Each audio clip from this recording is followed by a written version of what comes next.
1912 की एक शांत गर्मी की रात में आयोवा का छोटा शहर विलिस्का भय और रहस्य में डूबा हुआ था। मोर फैमिली का सफेद घर शहर के किनारे पर चांद की रोशनी के नीचे भयावह रूप से खामोश खड़ा था। घर के अंदर से एक इनविंसिबल ट्रेजेडी सामने आई थी। जोशिया मोर, उनकी वाइफ सेरा मोर, उनके 4 बच्चे और 2 यंग लड़कियां जो एज अ गेस्ट इस घर में रात को रुकी हुई थी। टोटल 8 लोग एक रूथलेस कुल्हाड़ी चलाने वाले हत्यारे के शिकार हुए और ब्रूटली मार दिए गए थे। सुबह होते ही जैसे ही शहर के लोगों को इस भयानक मैसेकर के बारे में पता चला, डर और सस्पिशन विलिस का शहर के हर कोने में फैल गया, जिसने इसके इतिहास पर एक डार्क इंडेलिबल मार्क्स छोड़ दिया। यह केस अभी भी सच्चे क्राइम एंथुजियास्ट को फैसिनेट करता है और छोटे शहरों के अमेरिकी इतिहास में एक डार्क चैप्टर बना हुआ है। आखिर क्या हुआ था उस रात? जानते हैं पूरी कहानी। अमेरिका के आयोवा स्टेट में एक छोटा सा कस्बा विलिस्का है। सन 1900 के दशक में यहां की आबादी लगभग 2000 के आसपास थी। इसी समय के लगभग यहीं पर 6 लोगों का एक छोटा सा परिवार रहता था। परिवार का मुखिया जोशिया मोर, 43 साल, पत्नी सारा मोर, 39 साल और उनके 4 बच्चे हरमन, 11 साल, मेरी, 10 साल, आर्थर, 7 साल और सबसे छोटा लड़का पॉल मूर, जिसकी उम्र 5 साल थी। उस समय मोर फैमिली को पूरे विलिस्का टाउन में सबसे सम्मानित और अमीर लोगों में गिना जाता था। जोशिया मूर के पास खुद का हार्डवेयर का बिजनेस था, जो कि अच्छा चल रहा था। मोर फैमिली बहुत ही रिलीजियस था, खासकर सारा मोर, जो कि अक्सर अपने परिवार के साथ पास के चर्च में प्रेयर के लिए जाया करती थी। जिंदगी अच्छी चल रही थी। फिर दिन आया, 9 जून 1912 का। आज सारा मोरे ने पति जोशिया मोर को घर जल्दी आने को कहा, क्योंकि आज चर्च में बच्चों के लिए एक प्रोग्राम का आयोजन किया गया था, जिसका संचालन स्वयं सेरा मोर करने वाली थी। शाम को जोशिया मोर काम खत्म करके जल्दी घर आ जाते हैं और पूरा परिवार तैयार होकर चर्च पहुंचता है, जहां पर बहुत सारे बच्चे आए होते हैं। इस प्रोग्राम में मैरी की दोस्त लीना स्टलिंगर, 12 साल, और एना स्टलिंगर, जिसकी उम्र 8 साल थी, भी आई हुई थी। एना और लीना दोनों बहनें थीं। मैरी ने लीना और एना दोनों से आज रात अपने घर पर रुकने के लिए रिक्वेस्ट किया। दोनों बहनें मान गईं और जोशिया ने उनके माता पिता से अनुमति भी ले ली। रात 9:30 के करीब प्रोग्राम खत्म होने के बाद मोर फैमिली स्टलिंगर सिस्टर्स के साथ अपने घर आ जाते हैं। रात को खाना खाने के बाद सारे लोग अपने अपने रूम में सोने के लिए चले जाते हैं।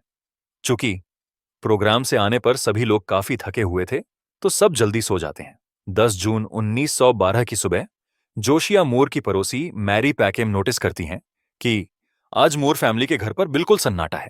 कोई चहल पहल नहीं है और ना ही कोई भी अभी तक घरेलू काम के लिए जगह है, जबकि जोशिया मोर और उनकी पत्नी सैरा मोर सुबह जल्दी उठ जाते थे। घोड़ों को चारा देना, मुर्गियों को चिकन कूप से बाहर निकालना उनका डेली रूटीन था। लेकिन 8 बजने को आया, कोई भी फैमिली मेंबर अभी तक जगा नहीं है। कुछ डाउट होने पर मैरी पैकेम जोशिया मोर के घर पहुंचती है तो देखती हैं कि खिड़कियों पर पर्दे लगे हुए हैं, जबकि मोर फैमिली रात में सोते समय कभी भी पर्दे लगाकर नहीं सोती हैं। मैरी पैकेम डोर नॉक करती है और आवाज लगाती है, लेकिन अंदर से कोई जवाब नहीं मिलता है। जब अंदर से कोई जवाब नहीं मिलता है तो मैरी दरवाजा खोलने की कोशिश करती है, लेकिन दरवाजा अंदर से लॉक था। कुछ देर कोशिश करने के बाद मैरी पैकेम वापस अपने घर आ जाती हैं और जोशिया के भाई रॉस मोर को फोन करती हैं। रॉस मोर, जो कि पास में ही एक डिस्पेंसरी चलाता था, वह अपने डिस्पेंसरी पर ही था। जैसे ही उसे यह न्यूज मिलती है, रॉस को टेंशन होती है। संदेह के बादल उसके मन में उमड़ने लगते हैं। वह तुरंत वहां से निकलता है और अपने भाई के घर पहुंचता है, जहां पर पहले से ही बहुत भीड़ लगी थी। मैरी पैकमैन रॉस मोर को बताती है कि दरवाजा अंदर से लॉक है। रॉस के पास घर की डुप्लीकेट कीज होती है। वह दरवाजा खोलकर अकेले घर में एंटर करता है और बाकी लोगों को बाहर ही रोक देता है। यहां आपको एक चीज जाननी जरूरी है कि घर का लेआउट कैसा था, तो मैं आपको मोर हाउस का लेआउट एक्सप्लेन करता हूं। घर का मेन डोर किचन में खुलता है, जो कि एक ओपन किचन के साथ बड़ा हॉल है। उससे सटा हुआ पार्लर रूम है, जिसका दरवाजा किचन में खुलता है, और पार्लर रूम से बिल्कुल सटा हुआ है गेस्ट रूम, जिसका दरवाजा पार्लर रूम में ही खुलता है। किचन हॉल से एक सीढ़ी ऊपर की ओर जाती है, जहां पर जोशिया और सारा मूर का बेडरूम है, और उससे सटा हुआ एक मास्टर बेडरूम है, जो कि चारों बच्चों का है। जब रॉश मोर अंदर जाता है, तो किचन से होकर पार्लर रूम में पहुंचता है तो नोटिस करता है कि गेस्ट रूम के दरवाजे पर जो छोटा सा शीशा लगा है उसको किसी कपड़े से ढक दिया गया है और दरवाजा थोड़ा खुला हुआ है। जब रॉश गेस्ट रूम का दरवाजा खोलकर अंदर गया तो देखता है बेड पर खून ही खून है। वह तेजी से मुड़ा और बाहर की ओर भागा और बाहर जाकर पुलिस को फोन किया। कुछ ही देर में पुलिस मौके पर आ जाती है। सबसे पहले पुलिस सीढ़ियों से ऊपर जोशिया मोर के बेडरूम में गई, जहां बेड पर जोशिया मोर और सैरा मोर मृत पड़े थे। उनके चेहरे कपड़े से ढके हुए थे। उनके सर पर किसी धारदार चीज से कई बार हमला किया गया था, जिससे उनके चेहरे को भी पहचानना मुश्किल हो रहा था। उसके बाद पुलिस बगल के मास्टर बेडरूम में जाती है, जहां बच्चे सो रहे थे। उनके चेहरे भी कपड़े से ढके हुए थे। जब उनके कपड़े हटाकर देखा गया तो उनके सर पर भी धारदार चीज से ही हमला किया गया था, जिससे चारों बच्चों की मौत हो चुकी थी। अब पुलिस नीचे उतरकर गेस्ट रूम में पहुंची, जहां स्टलिंगर सिस्टर्स सोई हुई थीं और उनके चेहरे भी कपड़े से ढके हुए थे। जब उनके चेहरे से कपड़े को हटाकर देखा गया था, उनकी भी स्थिति बाकी लोगों की तरह ही थी। पुलिस को इसी कमरे में एक कुल्हाड़ी मिली जो ऊपर से नीचे तक खून से सनी हुई थी, जिसे दीवार के सहारे खड़ा किया गया था। और बेड के बगल में एक केरोसिन की लालटेन कम रोशनी में जलती हुई मिली। इसके अलावा किचन में एक कटोरी में खून से मिला पानी मिला। संभवतः कातिल ने अपने हाथ धोए हुए होंगे। डॉक्टरों ने जांच के बाद पाया कि घटना आधी रात के बाद और सुबह 5 बजे के बीच की है। हत्या का कारण का पता नहीं चल पाया। घर से कोई भी सामान चोरी नहीं हुआ था। इसका मतलब था कि यह मर्डर्स लूटपाट की नीयत से तो नहीं की गई थी। मोटिव कुछ और ही था। पुलिस हत्या का कारण जानने में जुट गई। जांच में यह भी पाया गया स्टलिंगर सिस्टर्स में छोटी बहन लीना के हाथ पर चोट के निशान थे। शंका जताई गई, जब कातिल ने हमला किया तो वह जगी हुई थी। उसने खुद को डिफेंड करने की कोशिश की होगी। जांच में पाया गया कातिल ने जिस कुल्हाड़ी से इतने बड़े हत्याकांड को अंजाम दिया था, उसे जोशिया मोर के स्टोर रूम से उठाया था। माना यह गया कि जब मोर फैमिली चर्च गई हुई थी, तभी कातिल स्टोर रूम से कुल्हाड़ी और केरोसिन लैंप लेकर घर में घुसा और घर के एटिक में जाकर छिपकर बैठ गया।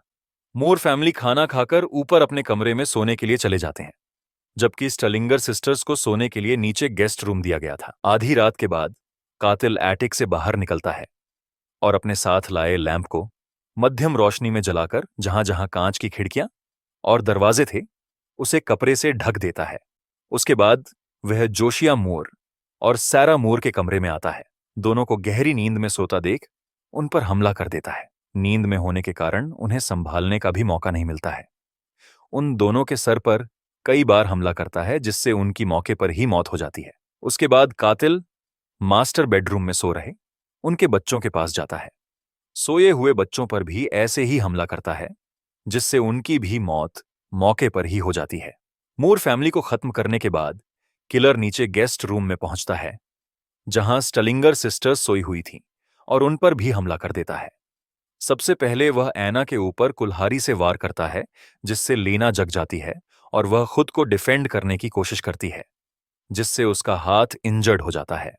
चूंकि वह 8 साल की एक छोटी बच्ची थी, ज्यादा देर तक उस किलर का सामना नहीं कर पाती। स्टीलिंगर सिस्टर्स को मारने के बाद किलर ने कुल्हाड़ी को वहीं बगल में रख दिया और किचन में आकर अपने हाथ धोए और पीछे के दरवाजे से बाहर आ गया। उसके पास घर की चाबी भी थी, जो कि जोशिया और सैरा मूर के पास से मिली थी। उसने दरवाजा लॉक किया और निकल गया। पुलिस ने इन्वेस्टिगेशन शुरू की, जिसमें कुछ सस्पेक्ट्स के नाम सामने आए, जैसे कि Frank Jones, William Mansfield, Andrew Sawyer, George Kelly, Henry Lee Moore. पहले बात करते हैं फ्रैंक जोन्स की, जो कि एक पॉलिटिशियन और बिजनेसमैन था। उसकी खेती से संबंधित इक्विपमेंट की शॉप थी। उस पर संदेह का सबसे बड़ा कारण यह था कि 7 साल पहले जोन्स के शॉप पर ही जोशिया मोर काम करता था। किसी बात को लेकर दोनों में झगड़ा हो गया, जिसकी वजह से जोशिया मोर ने नौकरी छोड़ दी और खुद का बिजनेस स्टार्ट कर दिया था। और कुछ ही समय में वह जोन्स का एक स्ट्रॉन्ग कॉम्पिटिटर बन गया, जिससे जोन्स को उससे जलन होने लगी। कुछ लोगों का तो यह भी मानना था कि जोन्स की बहू से जोशिया का अफेयर था, जो कि जोन्स को पता चल गया था, जिसकी वजह से दोनों में दुश्मनी इतनी ज्यादा बढ़ गई कि जब भी उनका आमना सामना होता तो एक दूसरे से बात तक नहीं करते थे। लेकिन जब यह घटना हुई, उस समय जोन्स की उम्र लगभग 57 साल थी। इसलिए जांच कर रहे ऑफिसर्स ने यह अनुमान लगाया कि जोन्स ने इस काम के लिए किसी को हायर किया था। तब एक नया नाम विलियम मन्सफील्ड का सामने आया। दरअसल कुछ समय पहले विलियम मन्सफील्ड ने अपनी बीवी और उनके माता पिता और अपने खुद के बेटे की हत्या भी कुछ इसी प्रकार से की थी। मूर फैमिली की हत्या में उसकी मौजूदगी की जांच की गई। पता चला कि घटना वाले दिन वह विलिस्का में था ही नहीं।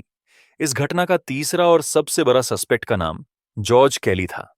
यह व्यक्ति मानसिक रूप से कुछ डिस्टर्ब था। उसे लोगों के घर में ताक झाक करते हुए कई बार पकड़ा गया था। घटना से ठीक एक दिन पहले कैली विलिस्का आया हुआ था। वह भी उसी चर्च में हुए प्रोग्राम में हिस्सा लेने के लिए आया था जिसमें मोर फैमिली गई हुई थी। घटना वाले दिन कैली मोर हाउस से कुछ दूर ही एक जगह ठहरा हुआ था। दूसरे दिन वह सुबह करीब 5 बजे ही विलिस्का से निकल गया और जिस ट्रेन से वह जा रहा था उसमें यात्रा कर रहे एक कपल को बताया कि विलिस्का में इस जगह 8 लोगों की हत्या कर दी गई है। विलिस्का छोड़ने के एक हफ्ते के बाद उसने खुद जांच करने वाले ऑफिसर्स को लेटर लिखने लगा कि हाँ, मुझे पता है, इस घर में 8 लोगों को कुल्हाड़ी से मारा गया है और मैंने हत्या के दौरान आवाजें सुनी थीं। लेकिन जब उससे हत्या से जुड़ी जानकारियां डिटेल्स में पूछी गईं, तो उसने जो भी बताया वह सेटिस्फैक्टरी नहीं था, इसलिए उसे भी छोड़ दिया गया। मोर फैमिली की हत्या के 2 साल बाद कैली को एक दूसरे केस में पकड़ा गया। वह अपने असिस्टेंट से मेल के जरिए ऑब्सीन पिक्चर की डिमांड कर रहा था, लेकिन उसकी मेंटल स्टेट को देखकर उसे हॉस्पिटल में इलाज के लिए भेज दिया गया। सन 1917 में उससे फिर पूछताछ हुई और इस बार उसने यह कबूल कर लिया कि हाँ, मैंने ही 8 लोगों की हत्या की है। लेकिन उससे जब कारण पूछा गया तो उसने कहा कि भगवान ने मुझसे कहा था कि बच्चों को मेरे पास भेजो। कैली के खिलाफ कोई ठोस सबूत न होने के कारण उसे छोड़ दिया गया। इसके अलावा 2 सस्पेक्ट्स एंड्रू सॉयर और हेनरी ली मोर, मोर फैमिली से कोई रिलेशन नहीं था, के खिलाफ भी कोई ठोस सबूत नहीं मिल पाया, जिसके कारण उन्हें भी छोड़ दिया गया। आज घटना के करीब 123 साल हो गए हैं। उस घर के पड़ोसियों का दावा है कि उन्हें आज भी चीखों की आवाज सुनाई देती है। पिछले कुछ सालों में मोर हाउस का नाम विलिस्का एक्स मर्डर हाउस हो गया है और यह एक ह्यूम्ड प्लेस के तौर पर फेमस है। कई पैरानॉर्मल इन्वेस्टिगेटर्स और इंथुजियास्ट्स लोगों ने इस घर का दौरा किया है और अजीबो-गरीब घटनाओं जैसे मूविंग ऑब्जेक्ट्स, अनएक्सप्लेन्ड नॉइजेज और गोस्टली अपीयरेंस जैसी घटनाओं को रिपोर्ट किया है। उनका मानना है कि यहां विक्टिम्स की आत्माएं निवास करती हैं। बहुत सारे विजिटर्स विलिस्का एक्स मर्डर हाउस को देखने और एक्सपीरियंस करने के लिए दूर-दूर से आते हैं। विजिटर्स दिन के दौरान गाइड के साथ इस अलेज्ड हॉन्टेड हाउस का टूर कर सकते हैं या घर के ईरी एटमॉस्फेयर को एक्सपीरियंस करने के लिए रात भर भी रुक सकते हैं। इस केस को व्यापक मीडिया ध्यान और विलिस्का के छोटे से शहर पर राष्ट्रीय ध्यान केंद्रित किया। इसके बावजूद यह केस आज तक अनसॉल्व्ड है। इस बारे में कोई निश्चित जवाब नहीं है कि ये ब्रूटल मर्डर्स किसने और क्यों की। यह मामला अमेरिका के सबसे फेमस अनसॉल्व्ड मिस्ट्रीज में से एक है और यह उस फेटफुल रात को जो कुछ हुआ उसके मिस्ट्री को अनरैवल करने के लिए डेडिकेटेड बुक्स, डॉक्यूमेंट्रीज और पॉडकास्ट्स के माध्यम से पब्लिक की इमेजिनेशन को कैप्टिवेट करना जारी रखता है।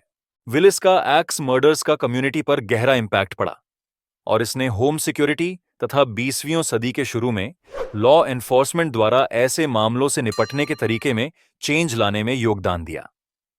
Thanks for watching.